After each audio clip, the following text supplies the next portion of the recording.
मेरे दोस्तों। जैसे कि मेरे फर्स्ट वीडियो में मैंने आप लोगों को बताया था, बालाजी रोड पर एक आश्रम है, हरिओम जन चेतना आश्रम। ये मेरे गुरुजी द्वारा संस्थापित है और इसके महंत जो हैं श्री आचार्य राजन पाठक जी हैं। आज मैं आपको अपने आश्रम में लेकर आता हूँ, हमारे गुरुजी का जो आश्रम है। चलिए तो फिर मैं आपको आज अंदर से अपना आश्रम दिखाता हूँ। ये रहा हमारे गुरुजी का आश्रम, श्री हरिओम जन चेतना आश्रम, और ये रहा उसका एंट्री पॉइंट। काफ़ी टाइम से मैं आया नहीं हूँ और आज बहुत एक्साइटेड मोमेंट होने वाला है और देखते हैं अंदर कौन मिलता है एंट्री। और यहाँ आश्रम में आप देखते हैं शिव जी का, माँ का, भैरव जी का मंदिर है और यहाँ पर हमारी मुलाकात हो रही है। हमारे राधे राधे निखिल भैया, राधे राधे।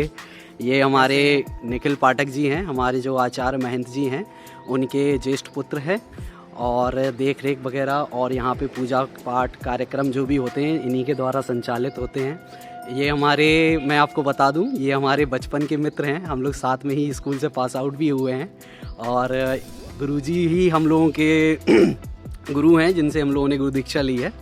तो आज की वीडियो में कैंपेनियन का जो काम करेंगे वो हमारे निखिल पाठक जी करेंगे और यही इस आश्रम की विशेषताओं के बारे में और पर्व स्थापना और इस आश्रम के बनाने का जो उद्देश्य है उसके बारे में भी हमें बताएंगे। तो निखिल भाई, जैसा कि मुझे अनुमान तो है ये आश्रम काफ़ी पुराना है, लेकिन मुझे एग्जैक्टली नहीं पता, तो मैं ये जानना चाह रहा हूँ इसकी स्थापना कब हुई थी? सौरभ, मैं बताना चाहता हूँ कि ये जो आश्रम है हरिओम जन चेतना आश्रम, उन्नाव बालाजी रोड स्थित जो आश्रम है, इसकी स्थापना जो है शंकर दयाल शर्मा जी, जो हमारे पूर्व राष्ट्रपति जी हैं थे, वो विश्वविद्यालय, बुंदेलखंड विश्वविद्यालय से उनका यहाँ आना हुआ। उनके ही द्वारा यहाँ पर पत्थर रखा गया, शिलान्यास हुआ और एक विशेष उद्देश्य के लिए इस आश्रम को जो है स्थापना की गई। इसका भी एक विशेष उद्देश्य है सौरभ। ये उद्देश्य मैं बिल्कुल जानना चाहता हूँ कि ये उद्देश्य इस आश्रम को बनाने के पीछे क्या था। वैसे जैसे हम जानते हैं कि अगर हम कोई भी सामाजिक कार्य करते हैं जी, उस उस सामाजिक कार्य के पीछे एक विषय वस्तु या उसका एक उद्देश्य छुपा होता है। तो इस आश्रम को बनाने के पीछे उद्देश्य क्या था? सौरभ, आपकी जानकारी के लिए मैं बताना चाहता हूँ कि हमारे झांसी में भी, हमारी झांसी इतनी पुण्य शहर है या पुण्यवान शहर कह लें या धार्मिक शहर कह लें, कि जब झांसी में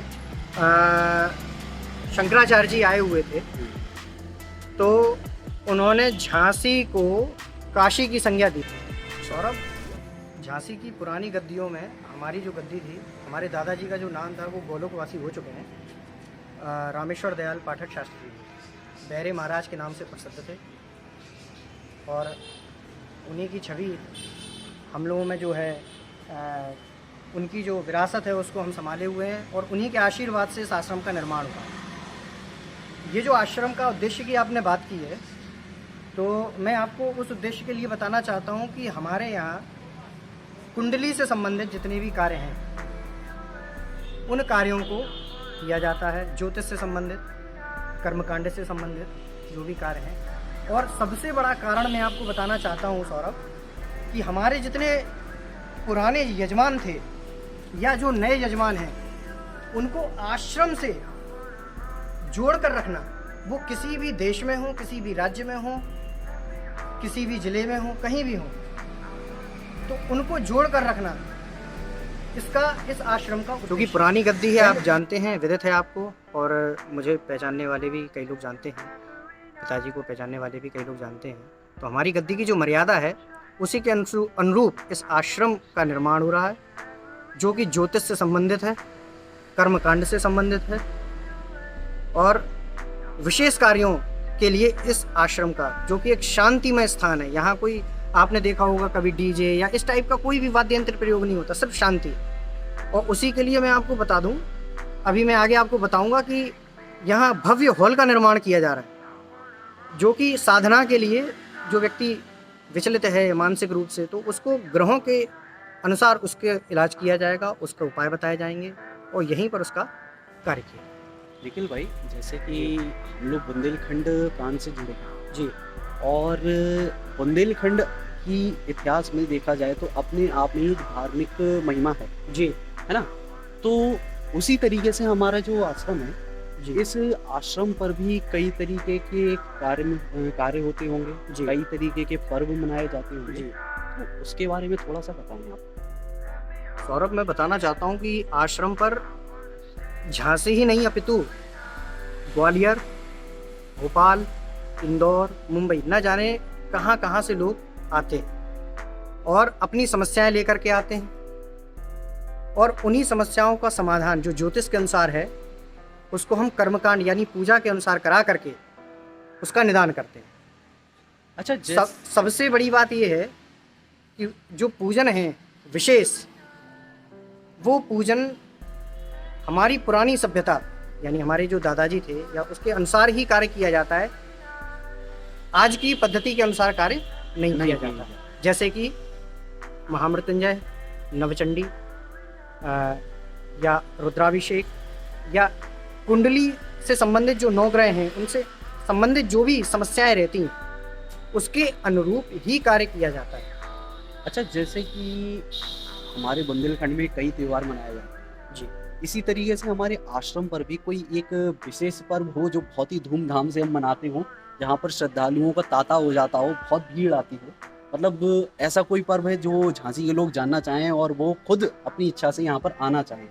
हाँ सौरभ, मैं आपको बताऊं, झांसी में जो खिचड़ी का आयोजन किया जाता है मकर संक्रांति के दिन, आपने देखा होगा, एक दिन पहले भी होता है। जी जी जी। तो ये हमारे यहाँ से शुरुआत हुई है। झांसी आश्रम जो हरिओम जन चेतना आश्रम है, अच्छा अच्छा, यहाँ से शुरुआत हुई है। और इसकी खासियत ये है कि किसी भट्टी पे उसको खिचड़ी को नहीं पकाया जाता। अच्छा अच्छा जी, इसको जो है आज भी पुरानी पद्धति से उसमें जो जड़ी बूटियां रहती हैं, उसमें जो पदार्थ रहते हैं जो उसमें, और विशेष मैं आपको एक और बात बताना चाहता हूँ, इस खिचड़ी का जो बनाया जाता है, ये जो खिचड़ी बनाई जाती है, ये मेरे पिताजी और मेरे गुरु भी हैं जिनकी मैंने गुरु दीक्षा ली रखी है, राजेंद्र पाठक जी, मेरे पिता के द्वारा स्वयं उसको निर्माण किया जाता है।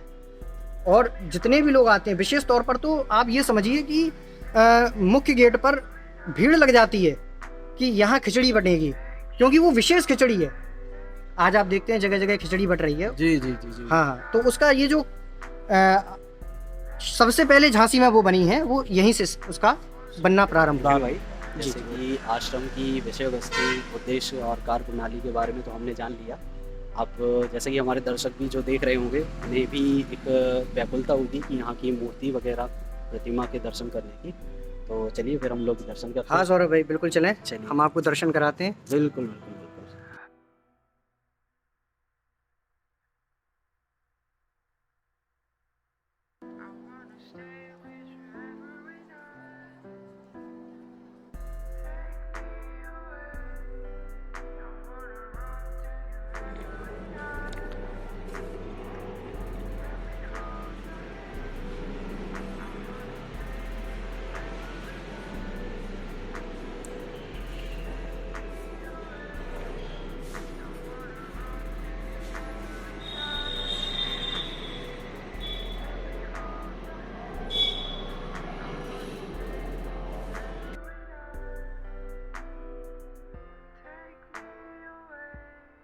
निखिल भाई, जैसे कि हर मंदिर की एक विशेषता होती है, तो हमारे आश्रम में जो बाबा भोलेनाथ राजन हैं, इनकी विशेषता क्या है, ये बताओ।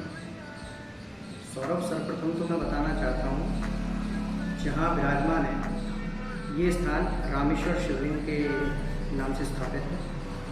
और बाबा जो है ये पंचायत रूप में बैठे हैं, जहाँ एक और आप देख रहे हैं कि सूर्य देव भी हैं और एक तरफ विष्णु भगवान भी बैठे हुए हैं। जब सूर्य और विष्णु भगवान जब बैठते हैं अपने अन्य गणों के साथ में, तो ये पंचायत को रूप लेते हैं। तो जो भी दर्शनार्थी या जो पीड़ित व्यक्ति यहाँ आता है, उसकी समस्या को हम बाबा के सामने रखते हैं, जिससे कि जब वह एक आधार ले लेती है तो निश्चित ही उसका समाधान होता है, उस समस्या का समाधान हो जाता है और वह अपनी समस्याओं से मुक्त भी है।